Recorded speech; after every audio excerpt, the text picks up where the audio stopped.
বাংলাদেশে মহাসড়ক দুর্ঘটনার বড় একটি কারণ হয়ে দাঁড়িয়েছে অটোরিকশা ও ব্যাটারি চালিত ইজি বাইক। নিয়ম অনুযায়ী এসব যানবাহনের মহাসড়কে চলাচল সম্পূর্ণ নিষিদ্ধ হলেও দেশের প্রায় সব সড়কেই এখন অবাধে ছুটে চলছে এই যানগুলো। এর ফলে প্রতিনিয়ত ঘটছে দুর্ঘটনা, বাড়ছে প্রাণহানি। কুমিল্লার চান্দিনা উপজেলার ঢাকা-চট্টগ্রাম মহাসড়কও এর ব্যতিক্রম নয়। এখানকার পালকি সিনেমা হল সংলগ্ন ইউটার্ন এলাকায় প্রায় ছোট বড় দুর্ঘটনা ঘটছে। দ্রুতগামী বাস ও ট্রাকের সঙ্গে ধাক্কা লেগে বহুযাত্রী আহত হয়েছেন, কেউ কেউ প্রাণও হারিয়েছেন। স্থানীয়দের অভিযোগ, এসব অবৈধ যানবাহন শুধু দুর্ঘটনাই বাড়াচ্ছে না, বরং নিত্যদিনের যানজটের কারণও হয়ে দাঁড়িয়েছে। অথচ প্রশাসনের কার্যকর কোনো পদক্ষেপ দেখা যাচ্ছে না। একজন স্থায়ী ব্যবসায়ী বলেন, প্রতিদিনই এখানে দুর্ঘটনা ঘটছে, কিন্তু অটোরিকশা নিয়ন্ত্রণে কোনো ব্যবস্থা নেওয়া হচ্ছে না। এতে আমরা সবসময় আতঙ্কে থাকছি।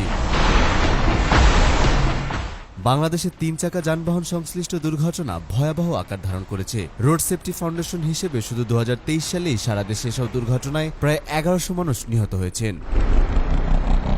চলতি বছরের প্রথম 3 মাসে মহাসড়কে 3 চাকার যানবাহনের সঙ্গে সংঘর্ষে 17 জন নিহত এবং 65 জন আহত হওয়ার তথ্য পাওয়া গিয়েছে। এই প্রেক্ষাপটেই বোঝা যায়, চন্দিনার মহাসড়কে প্রতিনিয়ত যে দুর্ঘটনা ঘটছে তা একটি বৃহত্তর জাতীয় সমস্যার প্রতিফলন। এ বিষয়ে ইলিয়াটগঞ্জ হাইওয়ে থানার অফিসার ইনচার্জ বলেন, 5 আগস্টের পরে জনগণ আইন মানেন না। পথচারী ও যাত্রীদের দাবি, মহাসড়ক থেকে অটোরিকশা দ্রুত সরিয়ে না নিলে এই দুর্ঘটনার হার পর্যায়ক্রমে আরও বেড়ে যাবে।